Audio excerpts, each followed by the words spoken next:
करते हैं समय चलते हैं खबरों की ओर। गाजियाबाद से अलीमुद्दीन मलिक की रिपोर्ट।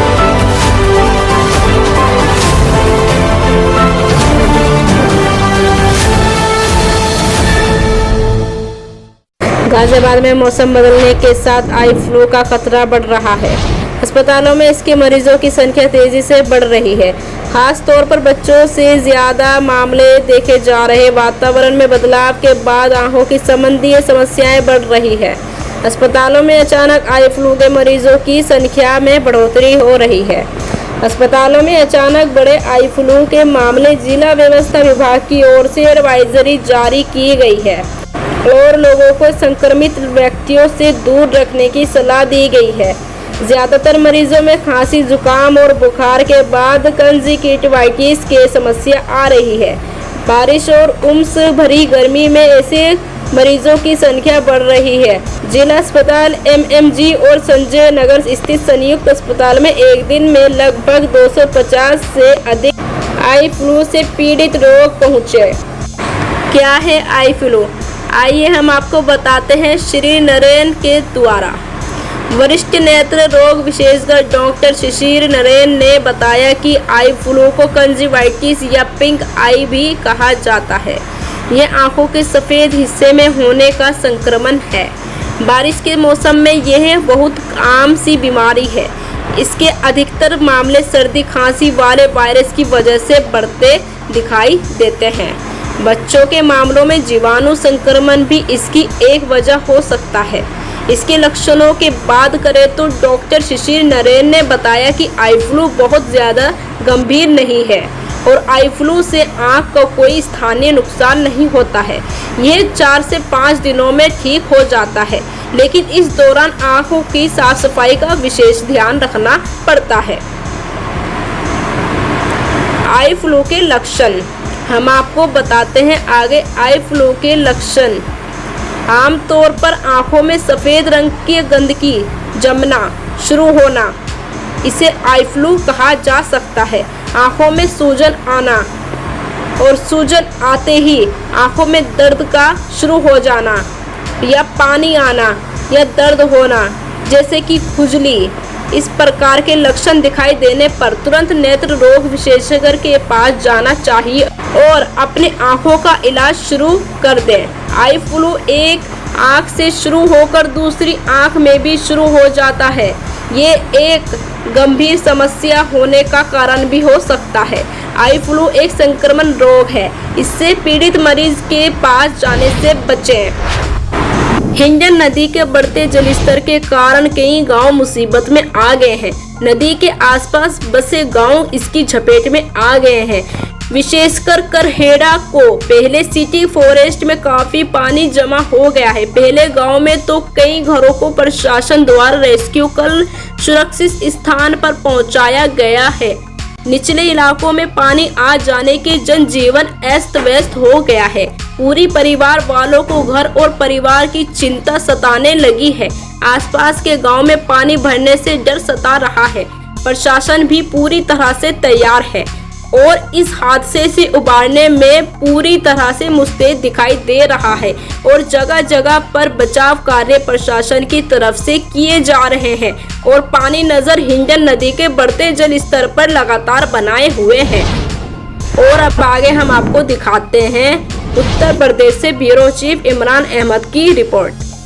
सीमा हैदर मामले पर special DG law and order का बयान। जी हम आपको बता देते हैं कि सीमा हैदर की story. Special DG law and order प्रशासन कुमार का बयान। सीमा हैदर और सचिन से पूछताछ हो रही है।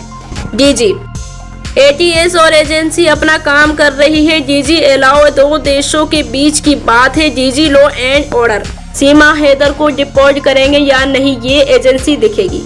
सीमा का यूपी आना सुरक्षा में चूक नहीं है। डीजी किसी के चेहरे पर नहीं लिखा कि वो पाकिस्तानी है। डीजीआई मेडिकल कॉलेजों के 81 असिस्टेंट ऑफिसर्स होंगे बर्खास्त। नियुक्त के बाद ज्वाइन न करने पर होगी कार्रवाई। ज्वाइन न करने पर बर्खास्त होंगे 81 ऑफिसर असिस्टेंट प्रोफेसर्स। 13 मेडिकल कॉलेजों ने नियुक्ति के बाद ज्वाइन नहीं किया। 7 ने चिकित्सा समस्या बताकर लौटने का दिया आश्वासन। अब इन सभी बर्खास्त कर सीटें रिक्त करने की तैयारी। राजस्थान जोधपुर चुराई गांव में बुधवार को एक ही परिवार के 4 सदस्यों की हत्या कर दी गई है। जी हां, एक ही परिवार के 4 लोगों की हत्या, वो भी दिन दिहाड़े, और उनके शवों को जला दिया गया है, जिससे हड़कंप मच गया है। रिपोर्ट के अनुसार इस संबंध में पुलिस ने बताया कि घटना सुबह करीब 3 बजे की है, जब परिवार के सदस्य अपने घर के बाहर सो रहे थे। शुरुआती जांच में पता चला कि धारादार हथियार से गला रेत कर काट दिया गया है। इसके बाद सभी घसीट कर अपने घर ले जाया गया है और आग लगा दी गई है। पुलिस ने कहा कि इस बड़ी घटना को अंजाम देने के पीछे मकसद का अभी पता नहीं चल पाया है। मामले की जांच पड़ताल अभी जारी है। प्रदेश में 28 जुलाई से फिर सक्रिय होगा मानसून। पश्चिमी यूपी में 27 जुलाई से फिर से बरसात होगी शुरू। दक्षिण हिस्से की ओर शिफ्ट होने से बारिश पर लगा ब्रेक। मौसम विज्ञानियों ने जताई है संभावना। तेज हवा के साथ बिजली गरजने बरसने की संभावना। राजस्थान के जयपुर में 15 मिनट में 3 बार आया भूकंप। मणिपुर में भी धरती हिली।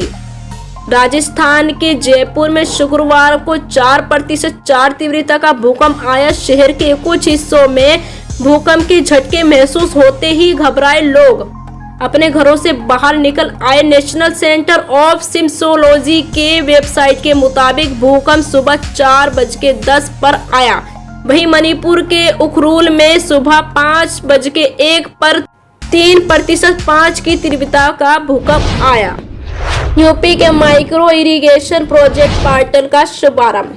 मुख्यमंत्री आदित्यनाथ आज करेंगे योजना की शुरुआत। उद्यान भवन परिसर में दोपहर 4 बजे से कार्यक्रम। उद्यान राज्य मंत्री दिनेश प्रताप सिंह रहेंगे मौजूद। पर ड्रॉप मोर क्रॉप थीम पर माइक्रो इरिगेशन योजना। पड़ोसी देश नेपाल ने भारतीय नोटों पर लगाई रोक। जी हां, पड़ोसी नेपाल ने भारतीय नोटों पर लगा दी रोक। 100 से ज्यादा के भारतीय नोट चलने पर रोक लगाई।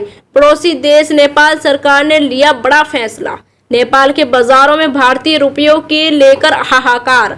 नेपाल में डर से भारतीय छोटे नोट भी नहीं ले रहे हैं। नेपाल के कई प्रतिष्ठानों पर नोट ना लेने की लगे बोर्ड। भारतीय नोट से लेन देन नहीं होने की लगाए गए बोर्ड। नेपाल घूमने और खरीदारों की इससे बड़ी मुश्किलें बढ़ी। मां के अवैध संबंधों के चलते 25 वर्षीय बेटे ने खोया अपना आपा। हम आपको बता देते हैं कि 25 वर्षीय बेटे ने खोया अपना आपा। जी हां, मां से मिलने पर आए 55 वर्षीय प्रेमी पर कुल्हाड़ी से किया वार। कुल्हाड़ी के हमले में 55 वर्षीय व्यक्ति हुआ गंभीर रूप से घायल। गंभीर रूप से घायल होने के बाद व्यक्ति को लोगों ने पहुंचाया अस्पताल। इलाज के दौरान 55 वर्षीय व्यक्ति औसाफ की हुई मौके पर मौत। घटना के बाद कस्बे में मचा हड़कंप। सूचना से मौके पर पहुंची पुलिस। पुलिस ने 25 वर्षीय आरोपी युवक अशफाक को किया गिरफ्तार। पुलिस शव को पोस्टमार्टम के लिए भेजकर पूरे मामले की कर रही है जांच पड़ताल। बाराबंकी जिले के थाना व कस्बा सुबेहा की हवेली वार्ड की घटना। Breaking news Bijnor. मूसलाधार बारिश से नदियों का बड़ा जलस्तर। पानी के बीच मझधार में फंसी रोडवेज बस। 3 दर्जन यात्री पानी में फंसे। चीख पुकार। बस को पलटने से रोकने के लिए रेस्क्यू जारी। यात्रियों से खचाखच भरी बस में यात्री में मची चीख पुकार। पुलिस प्रशासन की मदद से 11 बजे तक 15 यात्रियों को बाहर निकाला गया। रेस्क्यू ऑपरेशन जारी है। बस अभी भी नदी के बीच फंसी हुई है। अभी तक किसी अप्रिय की घटना सूचना नहीं है। थाना मंडवाली के कोटवाली नदी का मामला। और इसी के साथ मैं समरीन आपसे विदा लेती हूँ और आप देख रही हो।